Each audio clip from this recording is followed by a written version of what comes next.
Horas selamat menugut ma dihita salahuna dihamuna amanami do inanami maka mauliatehon ari sedarion huhut laho manguduti ulaut tahita jumulo mahita dipakulingi hatan itu hatta alani martang yang mahita asini roha madihamu doh dami sia Tuhan debata ama doh sian anakna Tuhan Yesus Kristus tuhatai.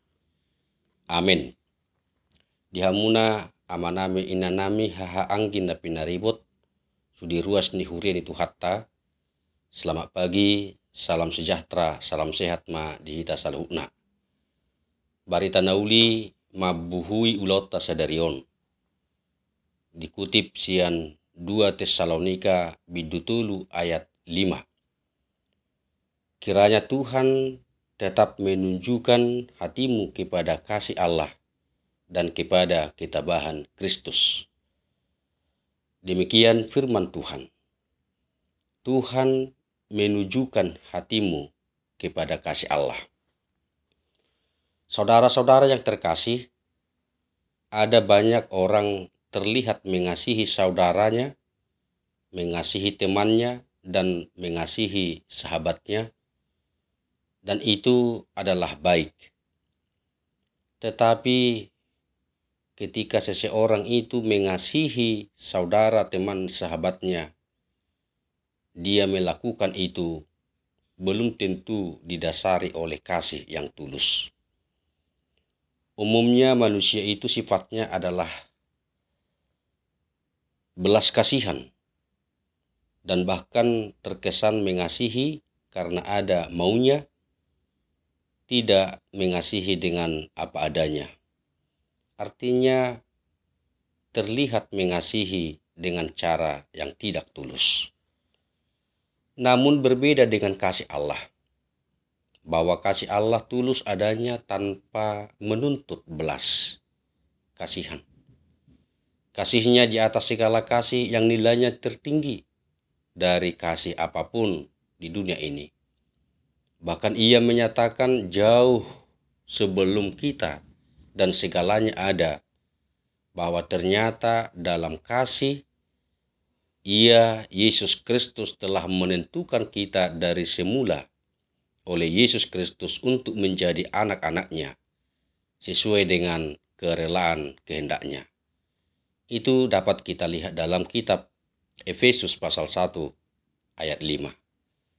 Lalu kasihnya telah ia tunjukkan ketika kita sedang di dalam dosa. Itulah surat Paulus kepada jemaat di Roma pasal 5 ayat 8. Bapak Ibu saudara-saudaraku yang terkasih, inilah kasih Allah.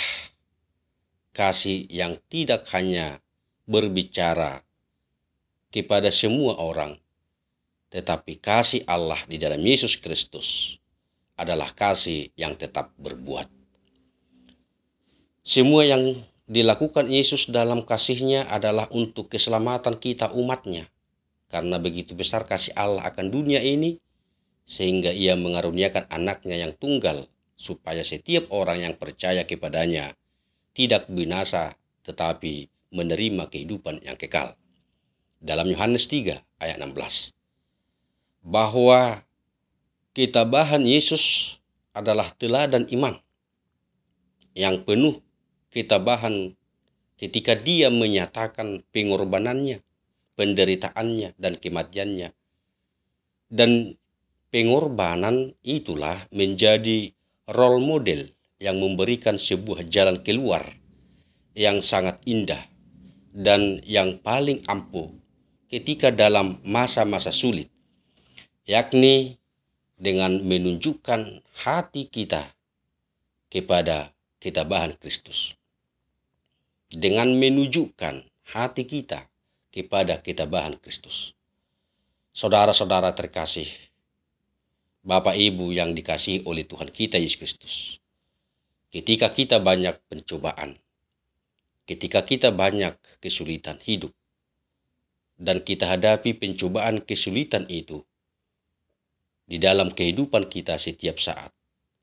Karena itu, kita membutuhkan kualitas rohani yang tidak mudah dipadamkan oleh situasi apapun juga. Adalah firman Allah. Itulah menjadi pelita, kekuatan, dan penuntun hidup kita. Menjadi nats ini yang menjadi pesan yang sangat berharga bagi kita. Lakukanlah kasih dengan tulus. Lakukanlah kasih dengan ketabahan untuk menghadapi persoalan hidup dengan ketabahan dan senantiasa hidup yang selalu berserah kepada Tuhan. Tuhan menunjukkan hatimu kepada kasih Allah. Kiranya Tuhan tetap menunjukkan hatimu kepada kasih Allah dan kepada ketabahan Kristus. Dialah Tuhan kita yang senantiasa tetap menjaga, memelihara, melindungi kita. Selamat pagi, selamat beraktivitas, salam sehat, Tuhan beserta kita, kita berdoa. Terima kasih Tuhan, firman-Mu menyapa kami di pagi hari ini. Biarlah kasih Tuhan senantiasa tetap melindungi kami dalam segala perjalanan hidup kami. Dan kami pun menjadi pribadi yang hidup dalam kasih. Dan kami tetap berserah kepada Tuhan. Berkatilah semua jemaat-Mu mengawali aktivitasnya. Berkatilah semua anak-anak kami di dalam pendidikan perkuliahannya dan pekerjaannya. Sertai kami satu hari ini, biarlah hidup kami selalu mengandalkan Tuhan. Dan biarlah kami tetap hidup berserah kepada Tuhan. Terima kasih Tuhan. Hantarkan kami untuk melangkah di dalam kehidupan kami. Dan biarlah kehidupan kami menjadi kehidupan yang tetap hidup saling mengasihi. Sebagaimana Tuhan telah mengasihi kami. Di dalam nama Tuhan Yesus Kristus, ampuni segala dosa kesalahan kami. Ingatlah kami oleh karena kebaikan Tuhan. Sembuhkan yang sakit, kuatkan yang lemah, hibur yang berduka, dan cukupkan makanan bagi yang miskin. Dan biarlah hidup bersukacita di dalam Tuhan satu hari ini, karena kami hanya mengandalkan Tuhan. Di dalam Yesus Kristus kami berdoa dan bersyukur. Amin.